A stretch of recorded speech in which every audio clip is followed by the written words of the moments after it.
কারিমের শেষ দশকের প্রতিটি রাত একটুও না ঘুমিয়ে সারা রাত জেগে থাকা এবং জেগে ইবাদতবন্দি করা, এটা নবী আলাইহিস সালামের গুরুত্বপূর্ণ একটি সুন্নাহ।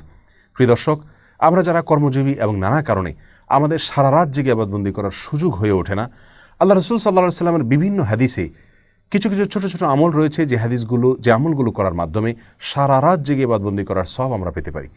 সেরকম কিছু আমল আজ আমরা শেয়ার করতে চাই। তো আমাদের প্রথম আমলটি হলো এশা এবং ফজরের সালাত জামাতের সাথে আদায় করা।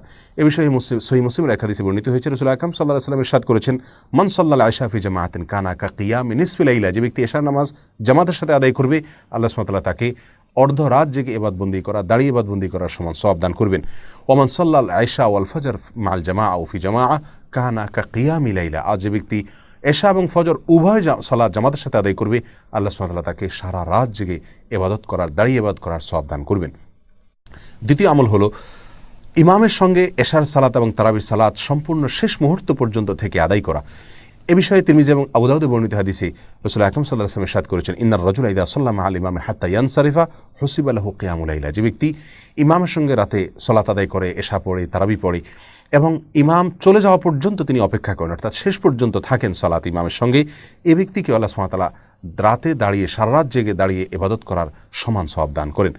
তৃতীয়ত হলো রাতের যে কোনো সময় 100 আয়াত তেলাওয়াত করা। এ বিষয়ে সহিহুল জামে একটি হাদিস বর্ণিত হয়েছে, যে হাদিসে নবী আলাইহিস সালাম ইরশাদ করেছেন, যে ব্যক্তি রাতে 100টি আয়াত তেলাওয়াত করে, আল্লাহ সুবহানাহু ওয়া তাআলা তাকে সারা রাতের ইবাদতের সমান সওয়াব দান করেন, যে কোনো জায়গা থেকে 100 আয়াত তেলাওয়াত করলে রাতের ভিতরে।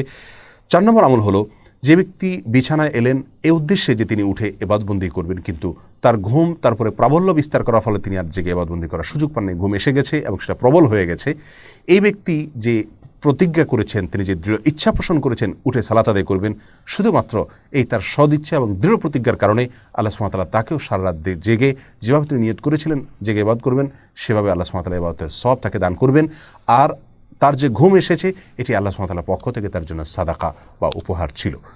প্রিয় দর্শক, এছাড়াও রাসূল আকরাম সাল্লাল্লাহু আলাইহি ওয়াসাল্লাম বিভিন্ন হাদিস থেকে রাতে সিয়াম এবং দিনে কিয়াম, অর্থাৎ রাতে রোজা এবং দিনে দাঁড়িয়ে ইবাদতবন্দি করা সব এনে দেয় কিছু কিছু আমল। তার মধ্যে থেকে একটি হলো উত্তম আচরণ, উত্তম ব্যবহার, সুন্দর আখলাক। আরেকটি হলো ইয়াতিম এবং বিধবা, এই সমস্ত লোকদের জন্য যারা কষ্ট করে, পরিশ্রম করে, তাদের কল্যাণে যারা কাজ করে। তৃতীয়ত হলো জুমার দিনের যত আদব আছে, যত সুন্নাহ আছে, সেগুলোকে যারা ফলো করেন এবং মেনে চলেন।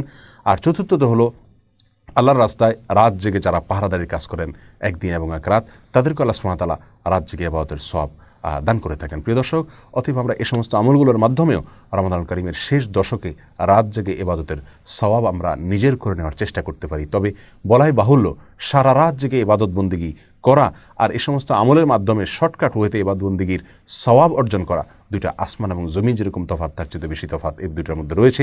অতএব আমরা চেষ্টা করব রমাদানের শেষ দশকের প্রতিটি রাত জেগে ইবাদতবন্দি করার। যদি সেই সুযোগ না হয়, তাহলে অন্তত চেষ্টা থাকবে এই সমস্ত আমলগুলোর মাধ্যমেও আমি সারা রাত জেগে ইবাদতের সওয়াব যেন নিজের করে নিতে পারি। লাইলাতুল কদর যেন আমার মিস না হয়, লাইলাতুল কদরের ইবাদতের সওয়াব যেন আমি পেতে পারি।